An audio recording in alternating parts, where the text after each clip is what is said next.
El 30 de septiembre fue un hecho inédito en el país. Primero, había una protesta de la policía por la aprobación de la LOSEP, la Ley Orgánica del Servicio Público. Eso derivó en una protesta policial y se había concentrado en el Regimiento Quito en la mañana, en las primeras horas de la mañana. Y luego eso, con el transcurso del día, por un mal manejo de crisis, se transformó prácticamente en un enfrentamiento y un, entre comillas, rescate de un presidente dentro de un hospital de la policía. Y entré en la escena cuando yo había estado observando desde la terraza del hospital todo ese escenario insólito que sucedía junto al hospital, que divide una pared y hay una puerta de evacuación que pasa siempre cerrada, cuando de pronto vemos que la policía lanza gases al presidente, a toda su seguridad, dentro de ese cuartel. O sea, para mí era algo asombroso, ¿no? Y cuando veía que no podía aterrizar un helicóptero supuestamente para evacuarle al presidente en el helipuerto del Regimiento Quito, y digo, bueno, hay una puerta de evacuación, yo puedo bajar a recibirle para que ingrese al hospital, y pedí la llave, personalmente fui a abrir. De todo eso se creó polémica y se transformó más bien en mi contra en las acusaciones, pero la justicia al final se dio cuenta que no había ninguna prueba en contra mí. Y eso hice, o sea, y está en un video. El video es inédito y es claro. Sin embargo, el gobierno lo manipuló ese video, lo hizo difuso, muy oscuro el video, lo hizo recorrer rápido esa cinta que daba la impresión inclusive que los agentes me perseguían a quitar efectivamente la llave, y no era así. Y puso la voz en off, que hasta ahora utiliza el periodista Douglas Argüello, que ustedes deben ya conocerlo. Y eso prácticamente dio otra tónica al escenario que se había estado viviendo en ese día propiamente. Luego fui coordinando para que lo trasladaran a emergencia, porque estaban totalmente, se le veía con signos de asfixia. Igual su seguridad, entre ellos un testigo que entra en las mismas condiciones, o sea, imposibilitado de mirar y de actuar por la gran cantidad de gases que había recibido en el regimiento. Sin embargo, él fue después un testigo idóneo en contra mía, un capitán del ejército de la seguridad, Richard Piedra Constante, oriundo de la provincia de Loja. Y otro sargento de la Armada que lo corroboró, que le acolitó a decir ese testimonio en contra mía.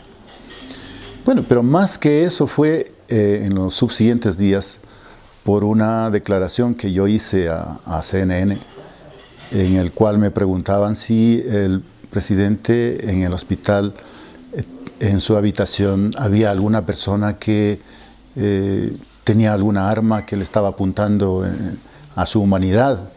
Yo contesté lo que presenciaba, lo que había visto. Primero estaba con su seguridad, personal médico atendiéndole, personal administrativo también atendiéndole, funcionarios del gobierno, políticos de Alianza País en la habitación. Entonces, eso se traduce de que en ese lugar no había el peligro que el gobierno o el presidente aseveraba. Ese es un primer escenario prácticamente muy rápido de lo que yo podía decirle respecto al 30 de septiembre. Cuando a los 18 días, o sea, ya en el mes de octubre, yo continuaba laborando. Bueno, todos estábamos a la expectativa y muy preocupados porque después del 30 de septiembre el gobierno se encargó de hacer cadenas nacionales, a cada momento sacar su versión. Y el personal del hospital estaban muy molestos. Dice, pero aquí no estaba secuestrado el presidente. Y hoy estamos sabiendo que ahí estamos conociendo de que hay una indagación por plagio. Bueno, es otro caso. Pero realmente la gente que le atendió estaba muy molesta. Y, ¿dónde estaba el secuestro? Si aquí la atendimos. Bueno, Irrumpieron después con el ejército ese día, rompiendo puertas, entrando sin ningún sentido a bodegas, a cosas que fueron destruyendo prácticamente, que a la final pagué por los daños causados y por no haber asegurado con una póliza.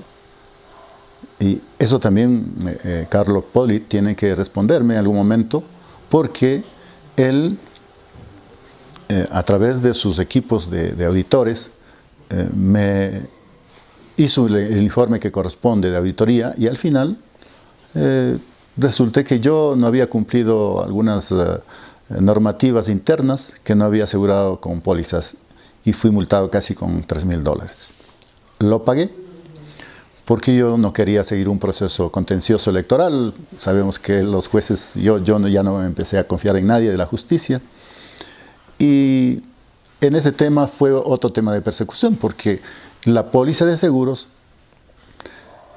la Policía Nacional contrató casi a los 2 años, yo tengo el documento, por primera vez una póliza de seguros. Primero que yo estaba muy corto tiempo, ahí estaba apenas 3 meses, 4 meses. Y yo no podía a medio año hacer un contrato de pólizas sin la aprobación de un trámite que tenía que hacerlo el anterior, el que iniciaba el año de labores ahí, el director anterior.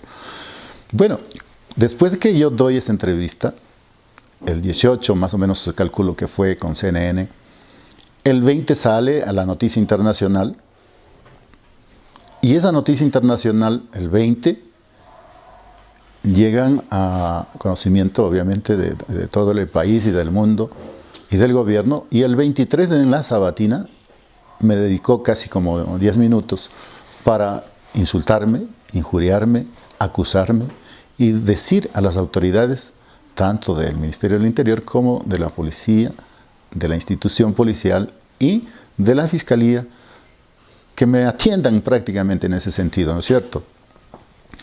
Y a los 3 días de haberlo dicho eso, yo ya estaba en prisión.